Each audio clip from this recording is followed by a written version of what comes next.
Então, quando você vê um Einstein da vida, que fica olhando para um relógio na Suíça, que não foi aceito como professor, que não foi entendido e nem era um excelente aluno de nada, mas carregava um pedaço do universo e dos fenômenos universais na compreensão imaginativa do seu ser, via aquilo.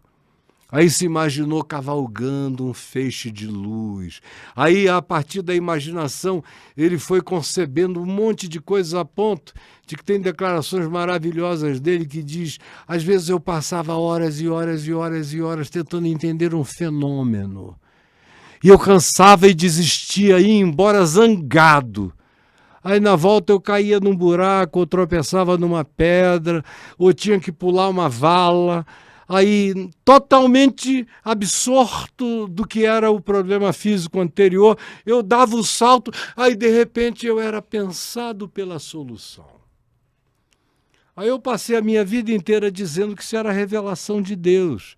E os crentes chocados, porque a revelação de Deus só apóstolo recebe, só profeta. Eu digo, não, o mundo está entupido de revelações de Deus. Quando o cara pega um bisturi e faz o corte certo e retira algo que está matando e evolui para saber fechar, para diminuir, aí você está recebendo graça divina, dom divino, cura divina, misericórdia divina o tempo todo.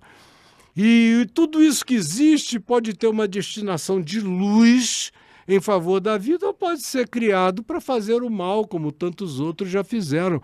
Mas toda boa dádiva, todo dom perfeito, não importa se vem através de Paulo, de Pedro ou de uma teoria de Einstein, que tem que esperar um eclipse para provar que a luz iria fazer a curva. Iria fazer a curva obedecendo à presença e à pressão da massa, da matéria, curvando o espaço-tempo. Só daria para ver num eclipse. O que é aquilo? É uma revelação estarrecedora, maravilhosa, que mudou o mundo. É uma manjedoura científica onde uma graça divina nasceu. E bem-aventurado é aquele que não resiste nem luta contra nada disso. Desculpem eu ter falado tanto. Não, que isso. É o que nós precisamos, não é? Palavras de sabedoria. Eu estou em choque, querido guru. Não, eu não sei se o sorriso pegou, mas saíram lágrimas dos meus olhos. Eu me emocionei muito. Eu só vou tentar recapitular aqui, então, para a nossa audiência, o que acontece. Agora que você está assistindo no futuro, peguem depois, desde o início da minha pergunta específica, sobre o entendimento e o significado da morte e renascimento de Cristo, para você conseguir entender tudo que ele falou agora nesses últimos, acho que 40 minutos, mais ou menos, né? Eu vou só tentar recapitular aqui, então, de uma forma bem resumida, e aí você me confirma se é isso. O que você colocou, então, que esse processo de morte e ressurreição, que foi perpetuado, no caso, por essa existência física do corpo de Jesus, nada mais é do que um arquétipo, uma representação que facilita o entendimento para a psique própria do ser humano.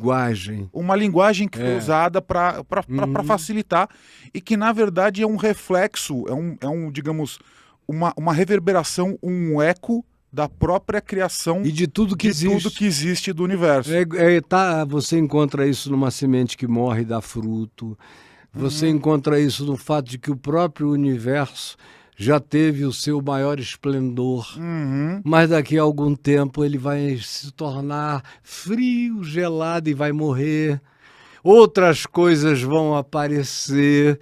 Tudo morre, tudo ressuscita, tudo tem vida. E vida frequentemente se torna mais elevada, mais sublimada, mais grandiosa depois que passa pela morte. Assim como eu vou morrer. Aí você não vai mais me ver. Mas eu não vou deixar de ser. Eu só vou partir para uma dimensão que torna a experiência espaço-temporal absolutamente apequenada. Como meu pai, só para eu concluir aqui, não ficar falando demais, meu pai, que era um ser místico, como eu falei, de fé, ele teve, um dia ele já, cerca de uns 8 ou 10 anos antes de ele morrer, a minha mãe ou alguém da minha casa me falou, ligou de Manaus para mim no Rio, e disse, o teu pai teve uma experiência aqui com Deus na floresta, que ele não consegue dizer o que foi. Ele só chora, chora e chora. Quando você vier aqui, talvez ele consiga para você, vocês são tão íntimos, talvez ele consiga te contar. Aí alguns meses depois, talvez 3 meses depois, eu cheguei lá, a gente foi para a floresta, onde ele tinha também uma casinha lá no meio do mato. Você ouviu as guaribas, os macacos e tudo, até esturro de onça. E a gente lá no meio do mato, eu falei, pai, por que você não tenta me contar? Ele começou a chorar, derramar lágrimas. Falou, filho, não dá para eu te contar. Aí no segundo dia, eu falei, pai, será que você não consegue hoje tentar me contar? Aí ele de novo, já estava assim há 3 meses.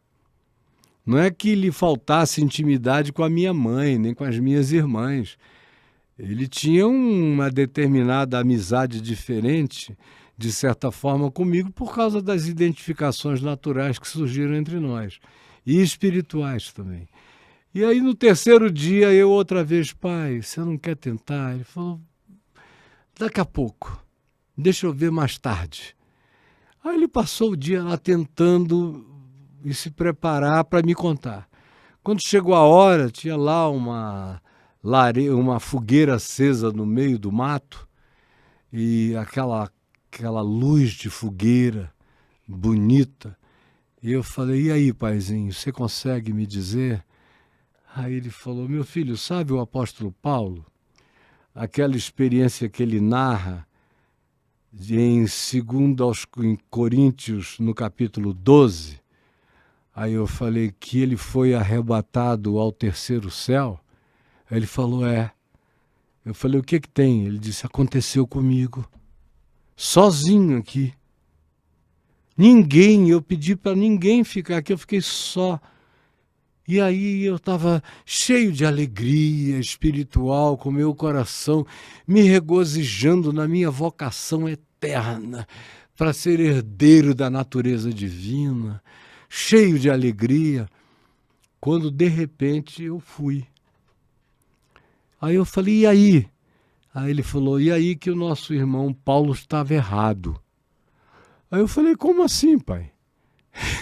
Estava errado como? Ele falou a expressão que ele usou. Eu falei, o que você está se referindo a quê? Ele disse que foi e viu e ouviu palavras e viu coisas inefáveis. E ouviu palavras inefáveis às quais não é lícito aos homens referir. Eu falei, qual foi o engano? Aí ele disse, é que ele disse que não é lícito. É lícito, filho. É só irreferível. Não tem referência, não tem codificação, não tem decodificação, não tem linguagem que possa servir para eu tentar te dizer aquilo no que eu fui introduzido.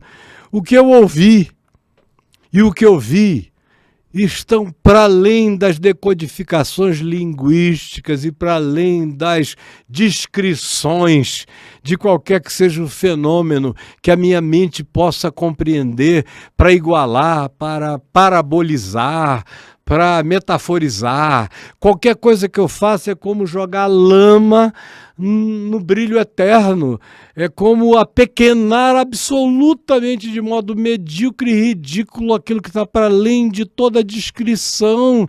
Então eu só posso chorar e pedir para você que olhe para mim e saiba que eu estou sentindo uma coceirinha aqui nas costas. Eu como, pai?